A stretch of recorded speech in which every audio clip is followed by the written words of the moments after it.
What matters the most? Bharat matters. जय Hind everyone, मेरा नाम है आदर्श गुप्ता और स्वागत है आपका भारत मैटर्स में।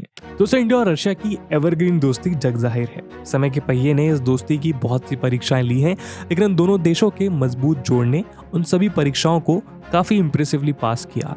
रशिया यूक्रेन वॉर भी एक ऐसी ही परीक्षा थी, लेकिन अभी आप देख ही सकते हैं कि इंडिया और रशिया दोनों ही इस एग्जाम को किस तरह बैलेंस करते हुए नजर आए हैं। जब पूरी दुनिया वेस्टर्न वर्ल्ड के साथ अलाइन होकर रशिया की ओर उंगलियां उठा रही थी, उस दौरान इंडिया ने बिना किसी प्रेशर में आए एक रैशनल डिसीजन लिया और रशिया के साथ अपने टाइम टेस्टेड रिलेशनशिप पर जरा भी आंच नहीं आने दी। उसी तरह जब वेस्टर्न कंट्रीज रशिया के ऊपर सैंक्शंस की बौछार किए जा रही थी, तो भी इंडिया ने अपने सिटीजन्स के इंटरेस्ट को सर्वोपरि रखते हुए अपना एनर्जी ट्रेड कंटिन्यू रखा। और इंडिया ऐसा करे भी क्यों ना। जब यूक्रेन रशिया के साथ वॉर पर होने के बावजूद यूएस की मिलिट्री एड की फंडिंग से रशियन ऑयल खरीद सकता है, तो आखिर इंडिया तो रशिया के स्ट्रॉन्गेस्ट अलाइज में से एक है। खैर, वेस्टर्न वर्ल्ड अपनी हिपोक्रेसी के मुखौटे के आगे भले ही सच्चाई से आंखें मूंद ले, लेकिन इंडिया की ओर से रैशनैलिटी और फ्रेंडशिप का ये जेस्चर रशिया की आंखों से अननोटिस नहीं गया।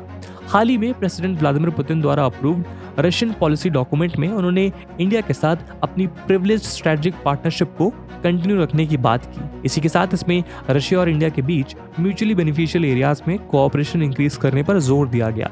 और रिसेंटली खबर ये आई है कि रशिया ने इंडिया की न्यूक्लियर पावर को एक्सपैंड करने में उसकी हेल्प करने के लिए एक मेजर कदम उठाया है। Russian state atomic energy corporation Rosatom Tamil Nadu के Kudankulam nuclear power plant KNPP की अंडर कंस्ट्रक्शन यूनिट 5 के लिए एक रिएक्टर प्रेशर वेसल आरपीवी और 4 स्ट्रीम जनरेटर्स भेज रहा है।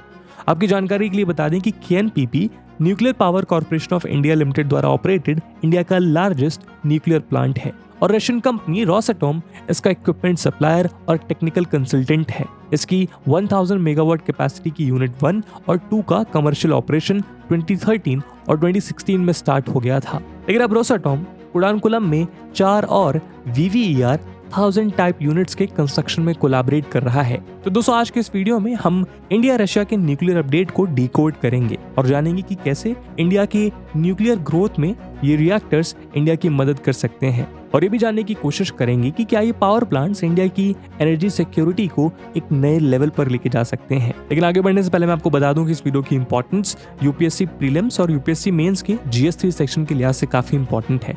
इसके बारे में वीडियो के अंत में और भी बात करेंगे, पर फिलहाल के लिए अपने डिस्कशन को हम आगे बढ़ाते हैं।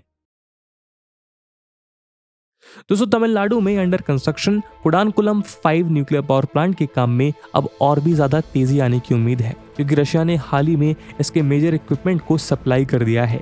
रशिया के nuclear equipment manufacture plant Atommash ने न्यूक्लियर प्रेशर वेसल आरपीवी और 4 स्टीम जनरेटर्स का फुल सेट भेजा है। Atommash Russian state atomic energy corporation Rosatom के मैकेनिकल इंजीनियरिंग डिवीजन एटोमिनर्गोमाश का पार्ट है। इन इक्विपमेंट को एक कंबाइंड वे में बाई रोड स्पेशल बर्थ तक पहुंचाया गया और वहां से इसको सी के थ्रू इंडिया में डिलीवर किया जाएगा। दरअसल तमिलनाडु के कुडानकुलम की सभी 6 यूनिट्स रोसाटॉम द्वारा सप्लाई की गई रशियन टेक्नोलॉजी एंड इक्विपमेंट के साथ बनाई जा रही है।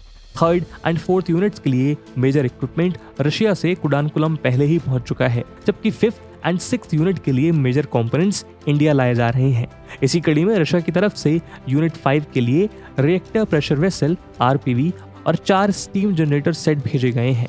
ये पांचों कंपोनेंट इंडिया के न्यूक्लियर आइलैंड पर इंस्टॉल किए जाने वाले लार्जेस्ट कंपोनेंट्स में से हैं। इनमें हर स्टीम जनरेटर्स का वेट लगभग 355 टन है।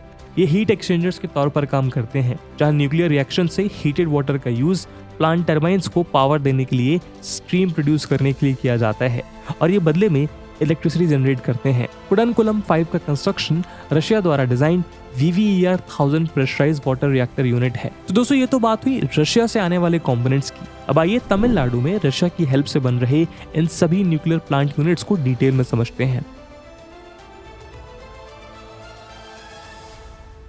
दोस्तों, इंडिया और रशिया की इस न्यूक्लियर पार्टनरशिप को समझने से पहले हमारे लिए जानना बेहद जरूरी है कि आखिर इस प्रेजेंट डे जियोपॉलिटिक्स में न्यूक्लियर एनर्जी के इस ट्रांसफर के क्या मायने हैं। जैसे कि हम जानते हैं कि आज ह्यूमैनिटी के आगे न्यूक्लियर वॉर के बजाय क्लाइमेट चेंज से हो रहे ग्लेशियर्स के डिस्ट्रक्शन और सी लेवल राइज ज्यादा बड़ा खतरा बनकर मंडरा रहा है। ऐसे में हमें ग्लोबल लेवल पर एनर्जी की रिन्यूएबल सोर्सेज की ओर एक रैपिड शिफ्ट भी देखने को मिल रहा है। अगर रिलेटिवली देखा जाए तो यूरोपियन कंट्रीज न्यूक्लियर पावर पर ऑलरेडी एक बड़े स्केल पर डिपेंडेंट है।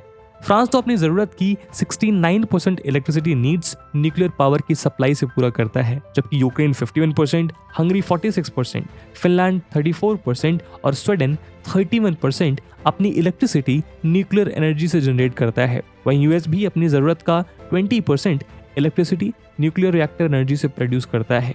इंडिया भी अपनी एनर्जी रिक्वायरमेंट को फुलफिल करने के लिए कई न्यूक्लियर पावर प्लांट्स बना रहा है।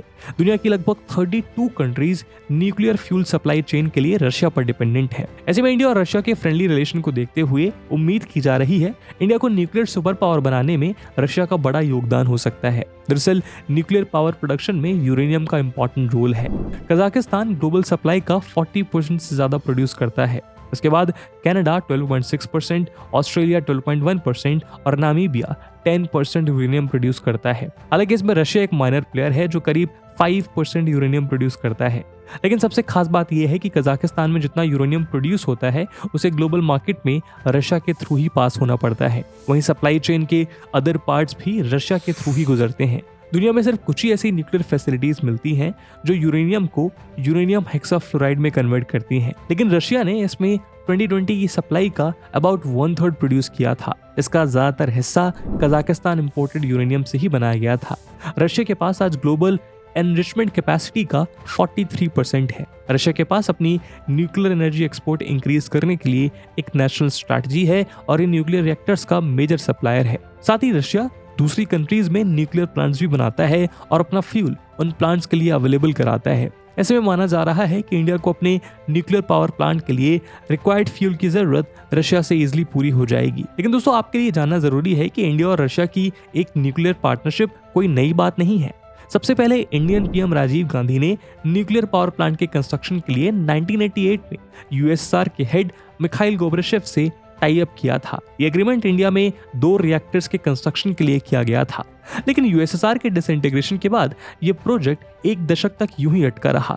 उधर यूएस भी इस प्रोजेक्ट को लेकर लगातार ऑब्जेक्ट कर रहा था। उसके मुताबिक ये एग्रीमेंट न्यूक्लियर सप्लायर ग्रुप की 1992 की टर्म्स को फुलफिल नहीं करता है। हालांकि इस प्रोजेक्ट को 21 जून 1998 को रिवाइव किया गया, लेकिन इसके 4 साल बाद 31 मार्च 2002 को इसका कंस्ट्रक्शन स्टार्ट किया गया।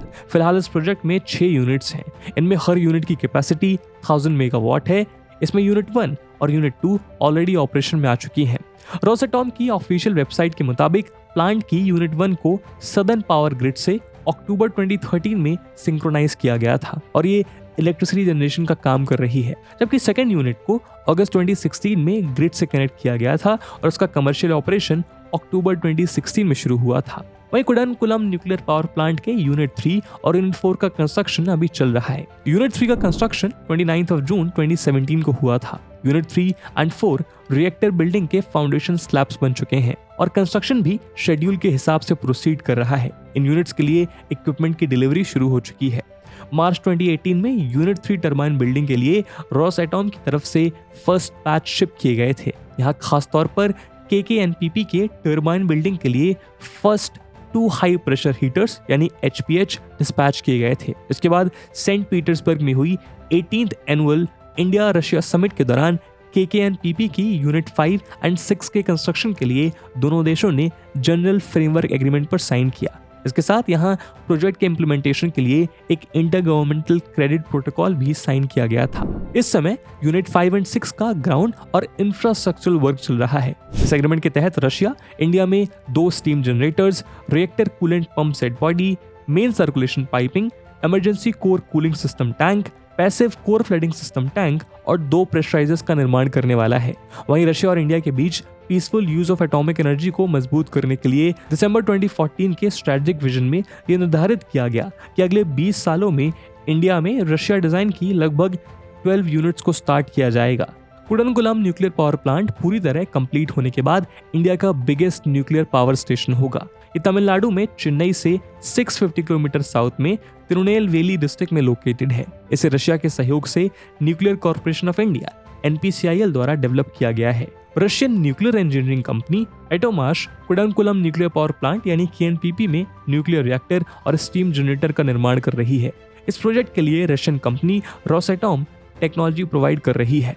कुडांकुलम इंडिया का पहला न्यूक्लियर प्लांट है जिसमें इंपोर्टेड PWR टेक्नोलॉजी यूज की गई है। इंडिया में existing nuclear power plants pressurised heavy water reactor या बॉइलिंग वाटर रिएक्टर टेक्नोलॉजी का यूज करते हैं। KNPP में Russian developed PWR nuclear technology VVER 1000 type reactors के एडवांस वर्जन का यूज किया जा रहा है, जिसे वाटर पावर रिएक्टर के रूप में भी जाना जाता है। लेकिन दोस्तों, यहाँ गौर करने वाली बात यह है कि रशिया की इस न्यूक्लियर एड को रिसीव करने वाला इंडिया अकेला देश नहीं है। इंडिया के साथ साथ रशिया चाइना को भी ऐसे ही सप्लाईज भेज रहा है। इंडिया और चाइना के बॉर्डर डिस्प्यूट्स और टेंस रिलेशनशिप के चलते ये खबर हमारे लिए थोड़ी चिंताजनक हो जाती है। दरअसल पिछले कुछ दिनों में रशियन प्रेसिडेंट व्लादिमीर पुतिन ने अपने चाइनीज काउंटरपार्ट शी जिनपिंग से मुलाकात की थी। यूं तो इस मीटिंग में बहुत से मुद्दे डिस्कस किए गए और दुनिया भर के एक्सपर्ट्स ने इस मुलाकात को अलग अलग तरीकों से डिसाइफर किया। किंतु यहाँ गौर करने वाली बात यह है कि इसी मीटिंग में रशिया और चाइना के बीच fast breeder nuclear reactor technology sharing की भी बात हुई। ये टेक्नोलॉजी चाइना को अपने न्यूक्लियर वेपन्स डेवलप करने में काफी हेल्प करने वाली है। एक रिपोर्ट के मुताबिक दिसंबर 2022 में रशिया की रोसएटॉम ने चाइना की CFR 600 न्यूक्लियर रिएक्टर के लिए 25 टन एनरिच्ड यूरेनियम ट्रांसफर किया है। एक्सपर्ट्स के मुताबिक यूरेनियम के इस वॉल्यूम से एक साल में 50 न्यूक्लियर वेपन्स बनाए जा सकते हैं। US डिफेंस डिपार्टमेंट के ऑफिशियल्स और मिलिट्री एक्सपर्ट्स का एस्टिमेट है कि CFR 600 रिएक्टर 2035 तक चाइना के न्यूक्लियर आर्सेनल को 400 से बढ़ाकर 1500 तक इंक्रीज कर सकता है। हालांकि ये सभी ट्रांसफर्स न्यूक्लियर एनर्जी के डेवलपमेंट के नाम पर हो रहे हैं, किंतु जैसा कि हम पहले भी डिस्कस कर चुके हैं, चाइना ने पिछले कुछ सालों में अपने न्यूक्लियर वेपन्स के बिल्डअप पर खास फोकस किया है। साल 2020 में चाइना के न्यूक्लियर आर्सेनल में लगभग 200 न्यूक्लियर वॉरहेड्स एस्टिमेट किए गए थे, लेकिन पिछले 2 सालों के अंदर उसने इस फिगर को डबल कर डाला है। और चाइना की न्यूक्लियर एम्बिशंस केवल यही खत्म नहीं होते। US डिफेंस डिपार्टमेंट ने चाइना की मिलिट्री पर अपनी एनुअल रिपोर्ट नवंबर 2022 में रिलीज की। इसके मुताबिक 2027 तक चाइना अपने न्यूक्लियर आर्सेनल के स्केल को बढ़ाकर 700 वॉरहेड्स तक ले जाने वाला है और अनुमान है कि 2035 तक ये संख्या 1500 तक भी पहुंच सकती है। ऐसे में चाइना जैसे एक्सपेंशन स्टेट का ये न्यूक्लियर बिल्डअप इंडिया समेत पूरे वर्ल्ड के लिए काफी खतरनाक साबित हो सकता है। दोस्तों, आज के एक ऐसे दौर में जहां क्लाइमेट चेंज ह्यूमैनिटी का सबसे बड़ा कंसर्निंग मुद्दा बन चुका है, दुनिया भर के देशों ने इंपोर्टेड फॉसिल फ्यूल्स पर अपनी डिपेंडेंस कम करने के लिए न्यूक्लियर पावर का अडॉप्ट किया है।